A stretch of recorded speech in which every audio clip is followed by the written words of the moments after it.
Have you ever wondered about the role that money plays in your life? You make use of it when you buy your morning coffee, pay your rent or mortgage, donate to a charity, and save for your future.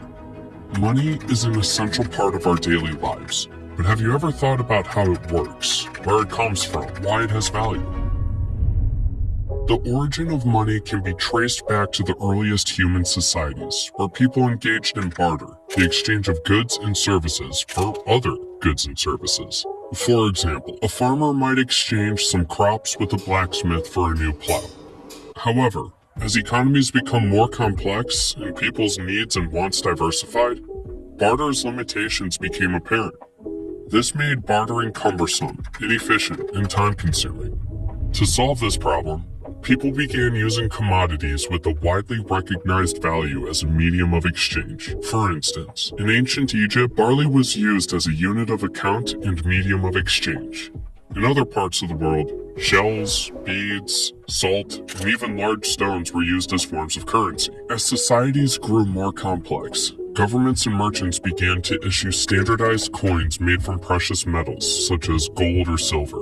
Using these coins as currency had several advantages over earlier forms of money. For one, they were portable and durable, making them more convenient to use. Moreover, the value of these coins was widely recognized, facilitating trade both within and between countries. However, the use of precious metal coins was not without its drawbacks. For one, the availability of gold and silver could be limited, hindering economic growth.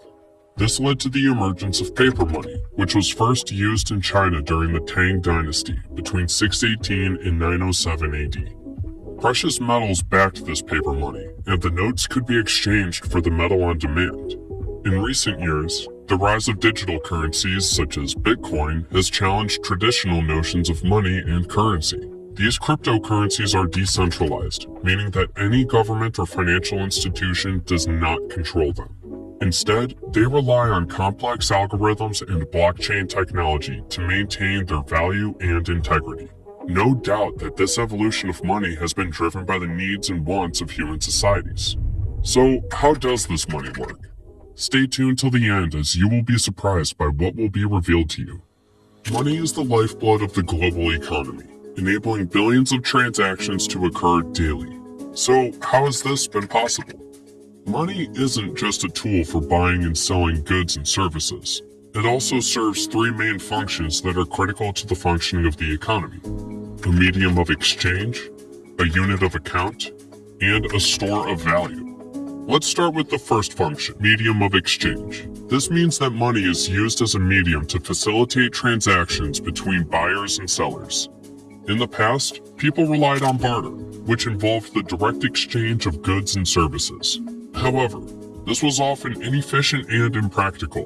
With the invention of money, people were able to trade more easily and efficiently. Imagine trying to trade a car for a cow. Not the easiest thing to do, but with money, you can easily exchange cash for a car, or anything else for that matter. The second function of money is the unit of account. This means that money is used as a standard measure of value for goods and services. For example, if you want to know how much a product costs, you can look at the price tag, which is denominated in a particular currency. This allows buyers and sellers to compare prices and make informed decisions. Without a unit of account, it would be difficult to determine the value of goods and services. The third function of money is the store of value. This means that money can be used to store wealth over time. In other words, it's a way of preserving purchasing power. You can save money in a bank account, or invest it in stocks or other financial assets, and over time, it may increase in value. This allows individuals and businesses to accumulate wealth and plan for the future. However, these three functions of money are interconnected and interdependent. Without a medium of exchange, it would be difficult to use money as a unit of account or store of value. Similarly, if money loses its value over time, it becomes a less effective store of value, which can have a ripple effect on its use as a medium of exchange and unit of account. So basically, the three functions are equally essential to the functioning of the economy.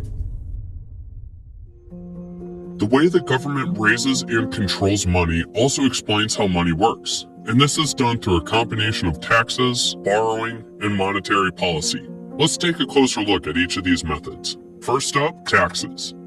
Governments raise money by levying taxes on individuals and businesses. This can include income, sales, property, and many other types of taxes. The money collected from taxes is used to fund public services and programs such as healthcare, education, infrastructure, and defense.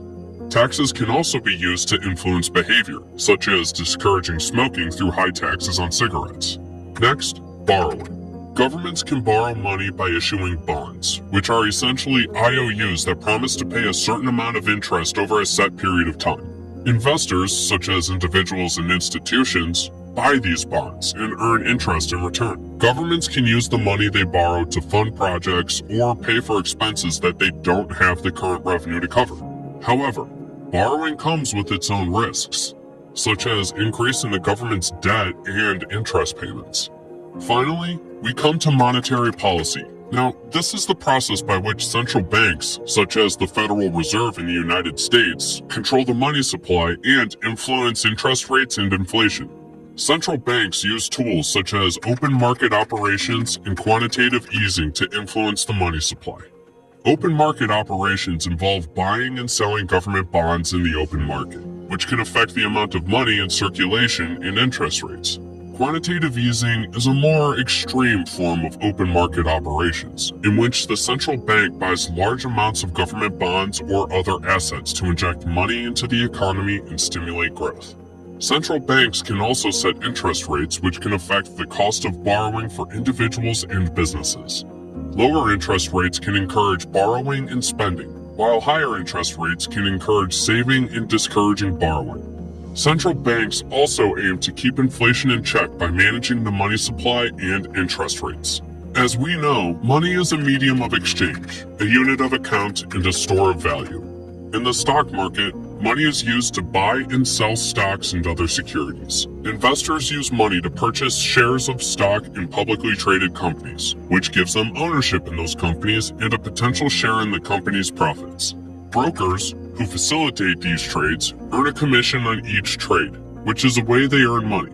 They play an important role in the market as they match buyers and sellers of securities, help investors navigate the market, and provide research and advice.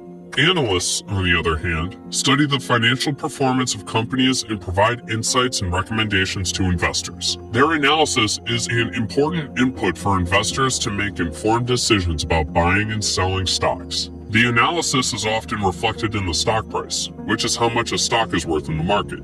The stock market is also impacted by macroeconomic factors, such as interest rates and inflation, which the government and central bank control. Monetary policy, such as quantitative easing and open market operations, can impact the supply of money in the economy, which in turn can affect the stock market. Therefore, the stock market is a key player in how money works, as it provides a way for individuals and institutions to invest their money and potentially earn a return. Money is a fundamental concept that drives our economy and daily lives.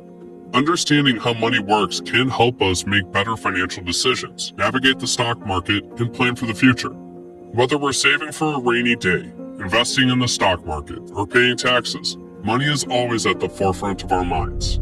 That'll be all for today's video. Thanks for staying tuned. Please don't forget to hit the subscribe button and notification bell so you can always get to watch more amazing videos like this. Make sure to check this next video chosen for you. See you there!